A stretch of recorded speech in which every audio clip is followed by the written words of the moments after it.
thank Him. He is the only one who deserves to be praised. We send our blessings and grace and salutation upon His Prophet, Messenger Muhammad Sallallahu Alaihi Wasallam, the one who conveyed a message and those that followed in His footsteps, His family, His companions. We previously spoke about al-najah, which is survival. And we already spoke about two reasons, which is faith and piety. Today we continue with forbidding the evil, which is corruption. Allah subhanahu wa ta'ala created with the earth. Since Allah subhanahu wa ta'ala created the earth, He created humanity to reproduce in it, to be Khalifa. The angel said, when you create on earth those who will corrupt it and spread mischief, which is a great trust that both heavens and earth and even the mountains cannot bear. Humans must reconcile in the land by using its resources that would benefit. Reconciled in the land by using its resources that would benefit all mankind. Allah subhanahu wa ta'ala, the exalted, was overcoming His command as He put humans in a very hard test, a life challenge of tribulations, just to prove to the angels that humans are capable of being entrusted with this earth and with what Allah subhanahu wa ta'ala have trusted humans with. This would prove humans can live in earth as by Khalifa. But humans must adhere to follow in the footsteps of those before who live on earth as vicegerent. Certainly, the divine method is clear and explicit, especially that which is connected to corruption, where the Quran mentioned it 49 times, explaining the principle that it's very clear that Allah subhanahu wa ta'ala, the Almighty, does not like corruption of those who spread mischief and corruption on the land.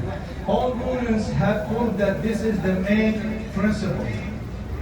All previous messengers and prophets have came with the same message and the same method, and different ways of explaining it, following the good and forbidding the evil, to please Allah subhanahu wa ta'ala and to guarantee yourself to be saved from His wrath and punishment.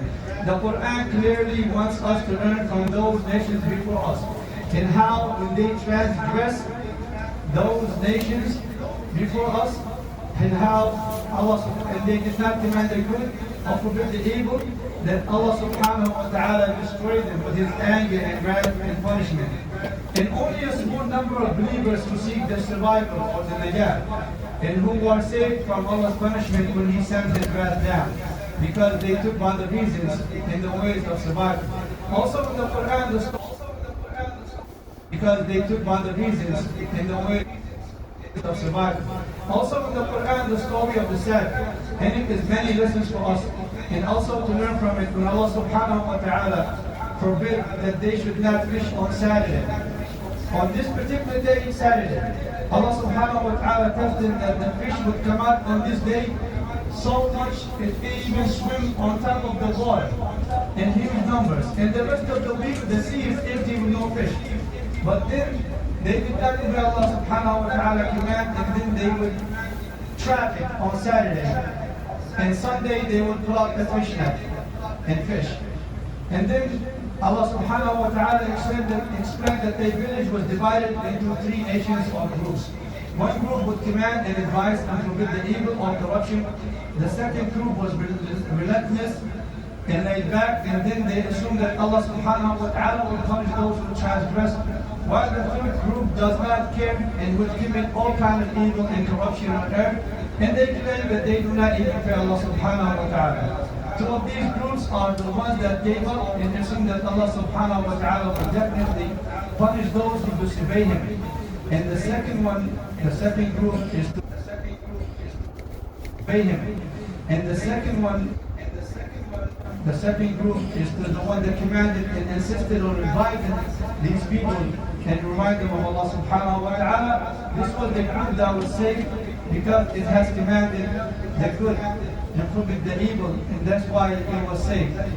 Also Allah subhanahu wa ta'ala has commanded the good and forbidden the evil, a competition between His creations. That would benefit the individual and the community.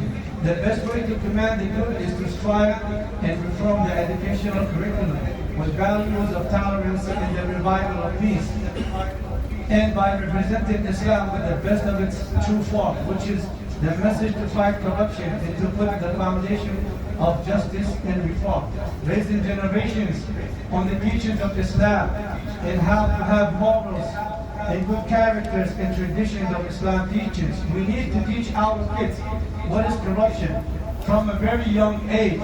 This way, it's not too late when they grow old and they fall into these corruptions and do not realize why they are doing those acts or anything of that sort. Because the curriculum in this country is different than the education curriculum of the Islam. The fourth one is the struggle for the sake of Allah subhanahu wa ta'ala. The Quran did not limit the survival factor on a specific matter.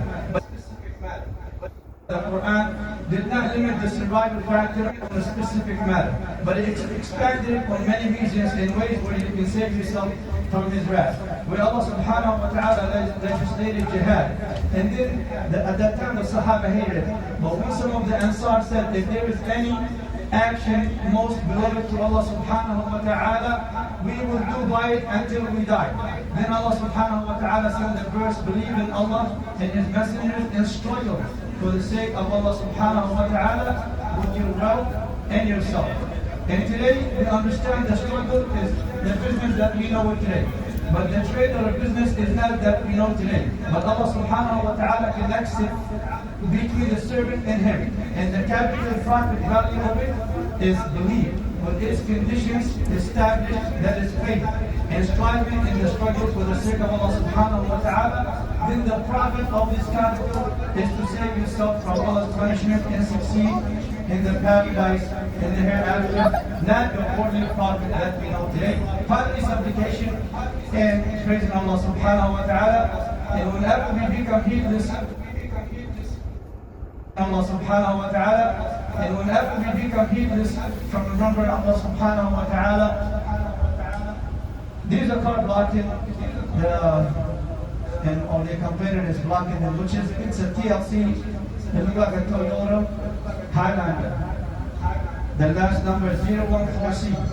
014C. Brothers, please move it. Whenever we become heedless from Allah subhanahu wa ta'ala, we face many tribulations. Because we disconnect ourselves from Allah subhanahu wa ta'ala, then we must return and invoke and make dua to Allah subhanahu wa ta'ala to save us.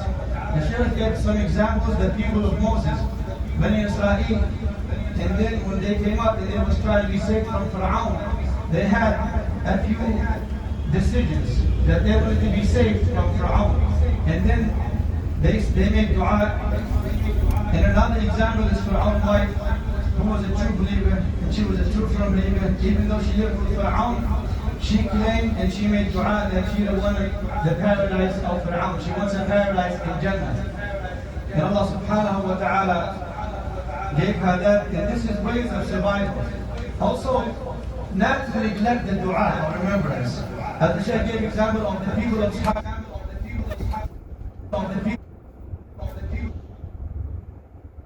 Ashab al-Jannah. When they went, and then one of them said, supplicate to your Lord. And then they realized that supplication is very important. So we need to hold on to tasbih. And another example is Yunus, when he was in the stomach of the whale.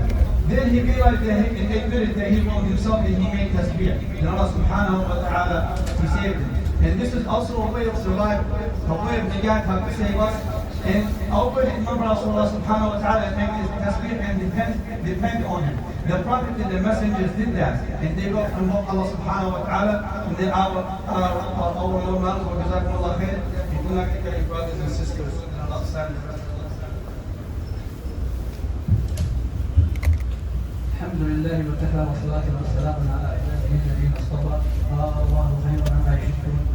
الله خير مما يشركون. ونشهد ان لا اله الا الله وحده لا شريك له. ونشهد ان محمدا عبد الله ورسوله. اخيرا يا اخوه، اسباب النجاح على وجه الملخص للخطبتين: الايمان والتقوى والنهي عن الفساد والجهاد في سبيل الله ثم الدعاء والتسبيح. 5 أشياء قد تبدو من المتناول، يعني ليست بالصعوبة